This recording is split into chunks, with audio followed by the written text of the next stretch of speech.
Is this what it's like to be a Harry Potter millennial? Dear God, I hope not. I would like to call for a treatise, a moratorium on all Percy Jackson oriented tattoos that will feel a lot less significant and more cringy in about 10 years. At the very least, definitely do not get any tattoos on account of the Disney Plus series. Because, yeah. I certainly have some things to say, and though I would try to abide by my own rules of being positive for the sake of respecting the people who work hard on these things, I can and often do make exceptions. So before I get into all that I found to be wrong with this attempt at bringing Percy Jackson adaptations to the screen, let me list the reasons why I am not being a hypocrite for being mean.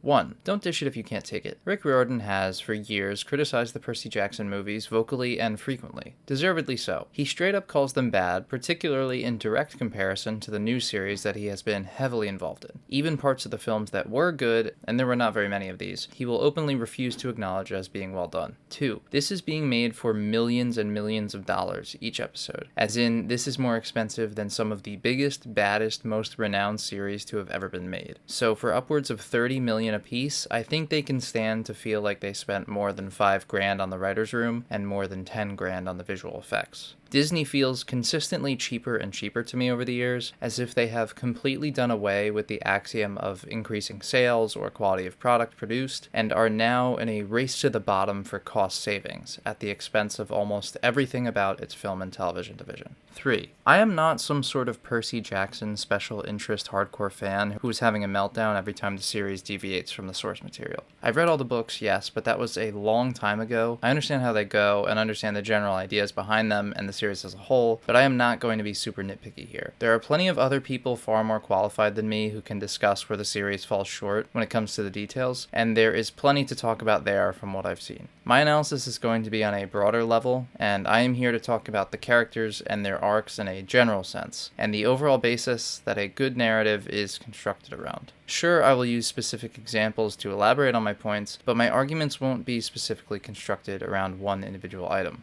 My perspective is meant to be one of the casual but semi-informed viewer, which I believe is the audience Disney and Rick were trying to capture with Season 1 here. However, I think they did a pretty bad job of that. So, with that said, let's get into why I think they did a bad job.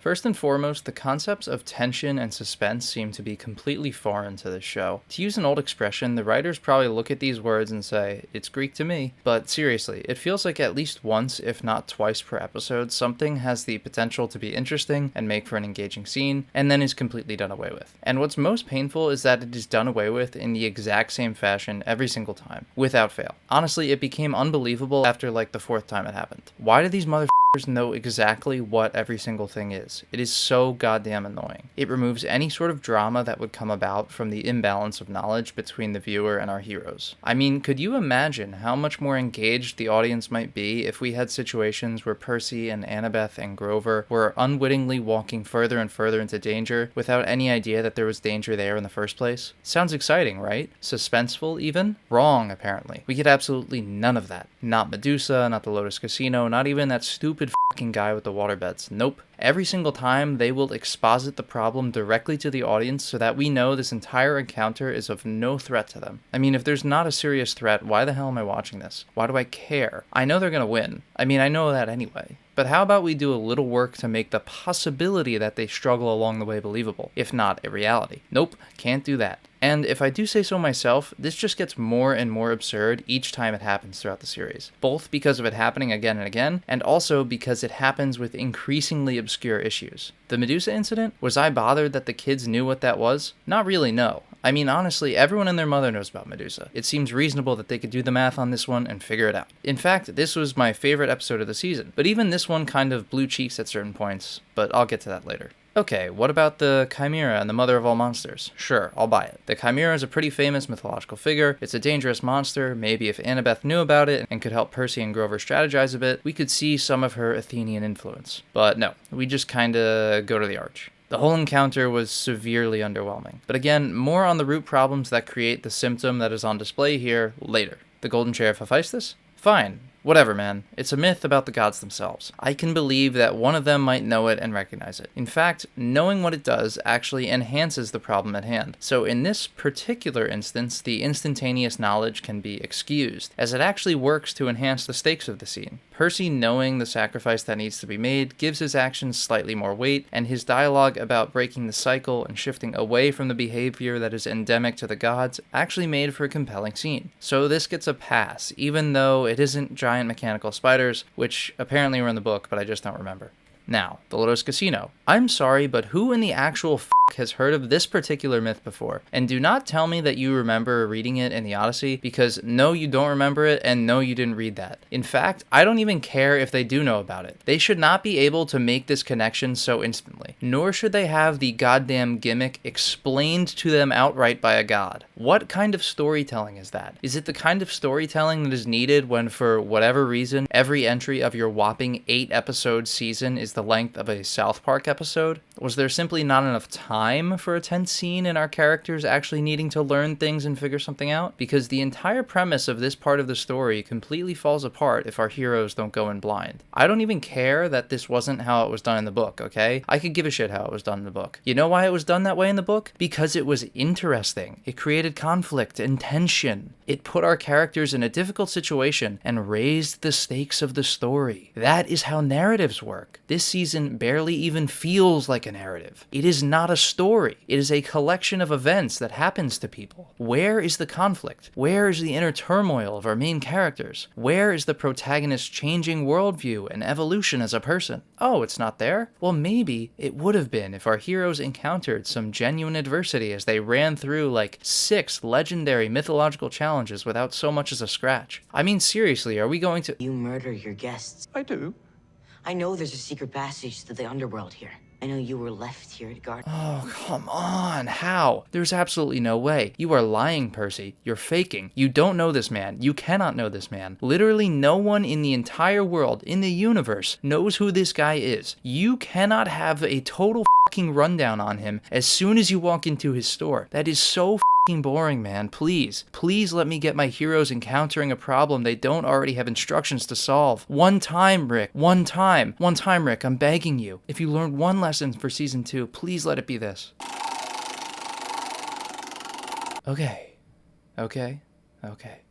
I'm calm. Let's just talk about Medusa. Let's talk about Medusa because I actually think this was one of the higher points of the season, though that isn't really saying all that much. So a lot of theorizing has been done claiming that the reason the show has been adapted the way that it has is to appeal to a broader audience. There are also theories that it is the way that it is so as to not waste time with fans of the book who already know all of this stuff and how the story beats play out. The Medusa episode disproves those theories pretty comprehensively. If the show was designed for the unfamiliar viewer, this episode was the hook, right here, okay? The execution of this story beat from the book would have gotten someone on the fence who was unfamiliar with the Lightning Thief to invest themselves. Think about it. If they were watching this, they'd know who Medusa was. They'd piece together the clues from the signage and the statues, and at the latest figure out who Medusa was when they saw her appear on screen. And the way the show approached this initially was genuinely interesting. With the current social climate, characterizing Medusa as less of a monster and more of a misfortune was actually pretty compelling. There was serious tension in her conversation with the trio at the dinner table in her home, and Annabeth being at odds with her and escalating the dialogue over and over felt really engaging. There's a real sense of danger, because at any moment Medusa could whip off her hat and take out our heroes in one fell swoop. The only thing stopping her was, in fact, herself. Her desire to turn people against the gods and make them see her for more than what she's been cast as. But, of course, this is completely abandoned the second she's denied one singular time, and our heroes immediately find a comically large labyrinth of victims underneath her house, completely undermining any sort of metaphor or theme the writers might have been trying to achieve in the scenes prior. Is Medusa an anti-hero or an anti-villain? No. Neither of those things. We need a set piece. And frankly, calling it a set piece is incredibly generous. There's like 4 shots in this thing. One is the big CGI view of the place, which looks like crap, much like most of the other CGI views throughout the season. Then there's Percy hiding for the second shot. Then there's Medusa walking up to where he's hiding for shot number 3. And then for a 4th and final shot, Percy uncaps Riptide off screen, because of course, and then she's dead. A literal single sword swing, the most telegraphed sword swing in human history, by the way, is all it takes to defeat perhaps the most iconic foe in Greek mythology. I understand she's not the biggest deal in the books, and that's fine, but that's not the defense here, is it? The defense is that this is meant to appeal to the casuals, right? There were two different ways to do this, two different avenues to go down for the Medusa part of the story, and astoundingly, they managed to up both of the possibilities. She isn't interesting as a character, and she doesn't get to be cool as an enemy either. So if this is how the iconic myth gets interpreted, what could possibly be the appeal for someone unfamiliar with the novels? I mean, maybe if she was actually a threatening combatant, or had her fight last longer than 5 whole seconds, or was the only monster in the entire season who survived more than a single swing of Percy's sword, people might have bought in. But of course, literally none of that happened.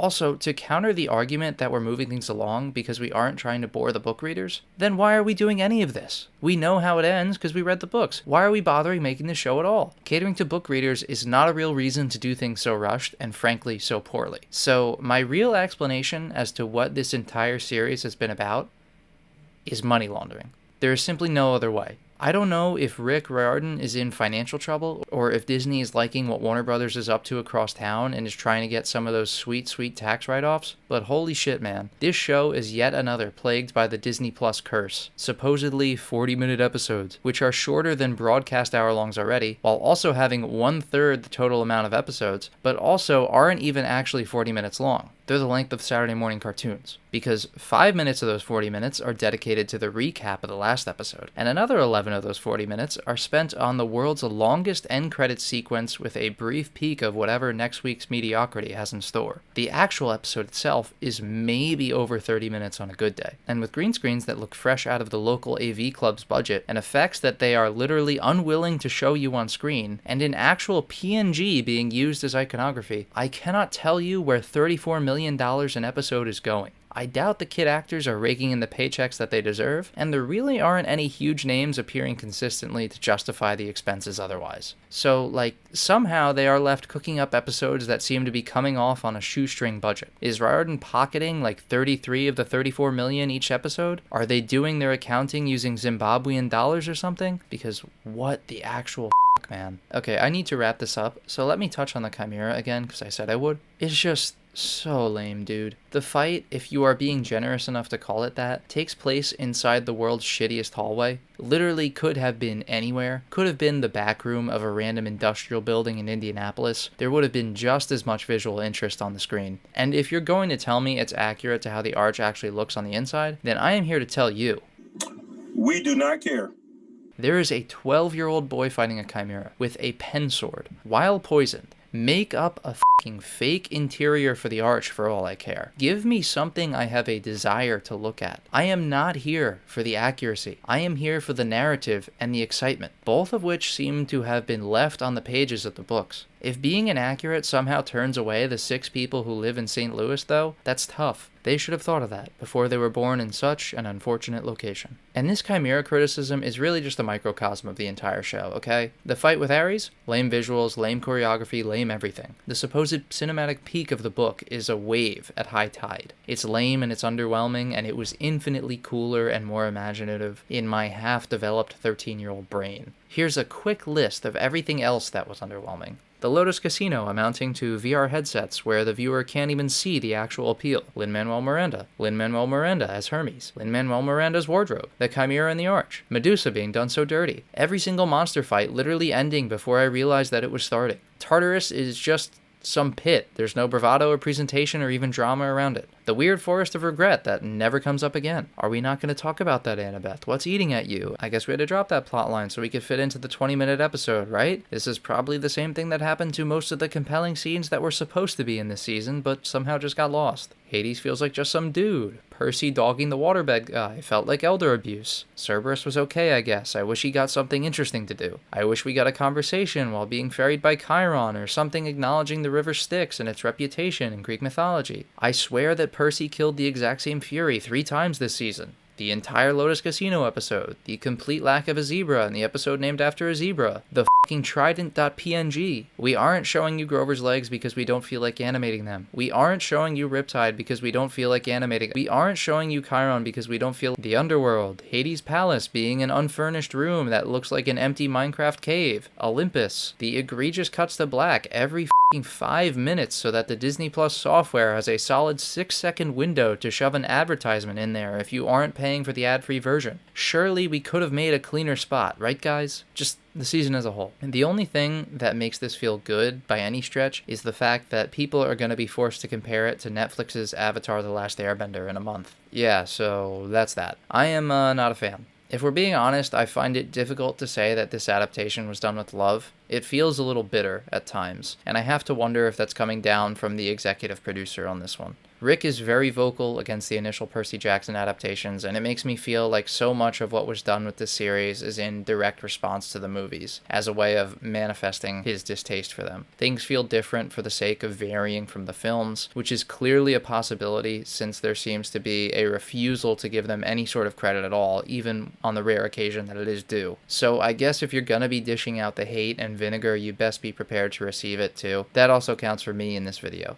Because if we're being honest, it's deserved. At least the movies had identifiable limitations. The series has hindsight, it has the series creator, it has his own mind to refer to every step of the way, and pretty much carte blanche in almost every regard. Yet, this is what we got. And by the way, I mean this as no disrespect to the cast. All of them were excellent. In fact, they're so good that the show actively stifles them. Seriously, watch these kids in any behind-the-scenes stuff. Their chemistry is leagues ahead of even their best moments in Season 1. They have every ability to play and become these characters, but they are simply not given the means to do so by the show that's being made around them. Unfortunately for them and for the viewers, they're stuck in a series that is hovering around a 2 out of 5 on its best day. I'd say I can't wait to see how they adjust in Season 2, but if we're being honest, I can absolutely wait a very long time if what's in store is more of this. So until next time, if there even is one.